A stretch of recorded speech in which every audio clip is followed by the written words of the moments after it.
send you email, or if you have anything specific, I could speak with you for a few minutes. That's okay with me. Yes, well, I guess what I'm really looking forward to asking you is, I mean, I guess I read just recently that this verdict has come in, and your son has been found guilty of some of the charges, not all of them. And I know that you have been through a lot, and I'm sorry to have to ask this, but we have followed the story, I think, more closely than any other media outlet, and I want it to be, I have to follow up on it. So I guess I have to ask you how you're feeling about your son's guilty charge. Okay. Let me share with you the factual part of the verdict, because most of the media, with the exception of maybe one or two local newspaper or television network, others are presenting a very twisted and exaggerated story for some reason I do not know, to give some kind of protection to the government face saving. Here is the reality, Fred, that I'd like to share with you. All right. Originally, there were two charges on Momin in 204 until 206. There were just two charges. He was charged with two counts of those things, and both of them related to him as being identified as co-conspirator in UK-based bomb making, bomb Right. plot. That's Okay? correct. These were the two main thrust of the charges for 2 years. Both those charges, on both those charges, he has been acquitted. That's right. Okay. Now, after 206, when the Liberal government was changing here in Canada, they realized either they have to release Momin, or they have to extend his in custody for indefinitely. So what they did, somewhere in 206, they expanded the charges from 2 to 7. Okay?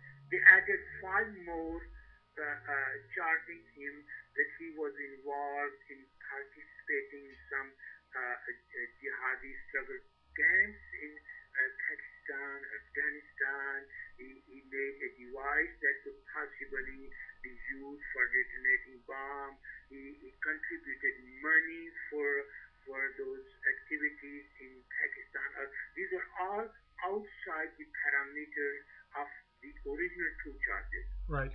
So on these 5 charges, he has been found guilty by the judge. But on the main charges of his involvement as a co-conspirator in UK bomb making, he has been acquitted. So in view of that, the defense team, as you may have noticed in the media, believes it's a victory for them. Right. And those were the most those were the two most serious charges. I mean, those UK bomb They were making. the most. They were the foundation. That's They were right. the foundation of everything. Now, on the 5 charges, Mr. Greenspan, the defense lawyer, told us on Wednesday that he will deal with them on 18th of November, when the court reconvenes and they discuss about sentencing Momin on that. Then he said that he is capable of dealing with them because they are not related to the original terrorism charges, and in his view, they are outside the scope of the original charge sheet against Momin. This is according to defense lawyers. Right. We do not know. I'm not a legal expert. I do not have any of my own opinion, but just this is what we learned from the defense team, that they believe this is the case. I do see the prosecution little bit low in morale, not really making their presence in the media, but Right. obviously if the government with rich resources, all the security, and after spending 4.5 years and millions of taxpayer dollars, they need some face saving, so they are making gradually they are saying, well, yeah, he has been found guilty, but nobody is saying that he has not been found guilty on the original charges that he was That's under true. which he was arrested. So And this that, is this. I was just going to say, I mean, what's interesting about that is this was Canada supposed to be the first big test of the Canada's Anti-Terrorism Act. I mean, you're right. The prosecution had their eggs in this basket. They were hoping to nail it out of the park and find your son guilty on all counts, but the two most Right. important charges came up with blanks. That's right. They could not, according to the judge, they could not satisfy him, could not convince him that he was directly involved in any of those allegations that they made against him related to UK bomb case, and that was the basis of this terrorism case.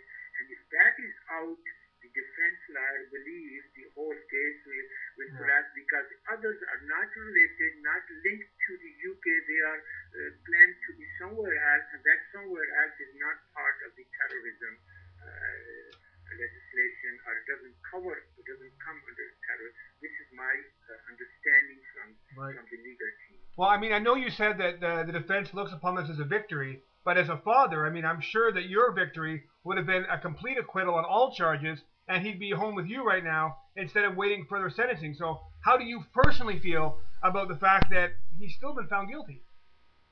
Well, obviously it has impact on me, on the rest of family, and you know, we are waiting to see what happens on November 18. But certainly it is a relief in a relative sense, a relative relief that he has been acquitted on the most two important charges, which were the basis of this whole deal that he was arrested. So it gives some comfort, but we'll see.